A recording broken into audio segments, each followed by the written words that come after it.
Nous y voici, la dernière vidéo pour conclure le marathon Pirates des Caraïbes sera consacrée au 5e film. Je précise qu'ici il ne s'agit pas du tout d'une critique pour la simple et bonne raison que je n'ai pas vu le film. Je ne fais qu'un préavis sur ce qui a déjà été annoncé, réalisateur, écrivain, les acteurs, et les quelques bandes annonces que j'ai éventuellement déjà vues. Et ça reste un préavis, je serai tout à fait capable la semaine prochaine de regarder le film en laissant ça de côté, en essayant d'être le plus objectif dans ma façon de voir le film et dans ma façon de la critiquer.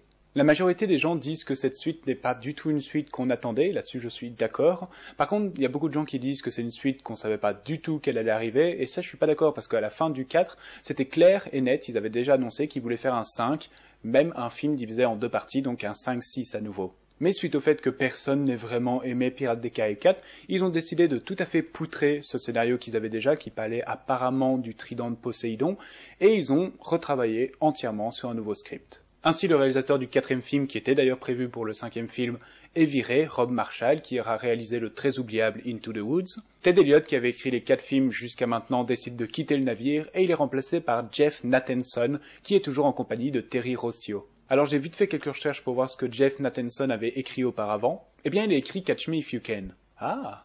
Mais à côté, il a écrit The Last Shot. Ah. Tower Heist. Et surtout, il a coécrit Speed 2. Et finalement coécrit Indiana Jones 4. Donc c'est assez compliqué de savoir ce que ça va donner.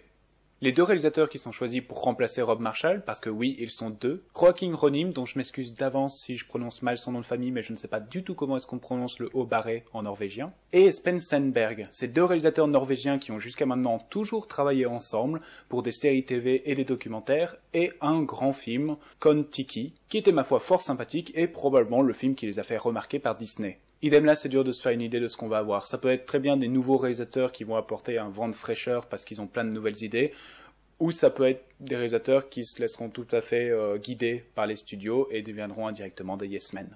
Toutefois, contrairement à beaucoup, j'étais assez ouvert à une suite parce que je n'avais été déçu qu'une seule fois avec le 4e opus, et donc on n'était pas à l'abri d'une surprise. Puis est arrivée la première bande-annonce, et franchement, ouais, mon espoir était encore haut. C'est une bande-annonce qui montre des images par-ci par-là, rythmées par une petite musique en fond, et franchement, c'était des images que je trouvais assez cool, et donc, pourquoi pas? J'avais déjà quelques haussements de sourcils, comme par exemple les studios qui annonçaient qu'ils avaient réussi à recréer l'ambiance du premier Pirates des Caraïbes. Je n'ai jamais entendu ça auparavant. Et que effectivement, on pouvait déjà voir un parallélisme se créer à essayer de recréer encore une fois un couple, William Turner et Elizabeth Swann, mais cette fois avec réellement un William Turner Jr. Mais je spéculais déjà sur le retour de Turner, je me demandais si c'était pas éventuellement la raison pour laquelle Salazar avait réussi à revenir à la vie et vouloir se venger de Jack Sparrow. Et je ne peux m'empêcher de me dire aussi que Barbossa va probablement mourir dans cet opus, pas juste pour le personnage, mais plus par l'acteur, parce que Joe Ferrer, ça commence à être un peu vieux pour ces conneries. Donc voilà, il y avait les explications, je commençais déjà à réfléchir à ce qu'on pourrait éventuellement avoir. Puis est arrivée la bande-annonce 2. Et là, mon espoir a beaucoup chuté. Et il y a énormément de choses qui me font peur dans cette bonne annonce. On a l'équipage de pirates qu'on avait déjà vu dans le teaser mais dont je ne parlerai pas, et où franchement je suis désolé, les effets spéciaux sont pourris. À chaque fois que je vois le capitaine, j'ai l'impression de voir une tête collée qui bouge en 2D sur un corps. Ça marche pas, il y a quelque chose qui marche pas. Mais bon, je précise, c'est une bonne annonce, les effets spéciaux ça se travaille jusqu'à la sortie du film. Mais bon, quand cette bonne annonce est sortie, il restait un mois avant la sortie du film, donc...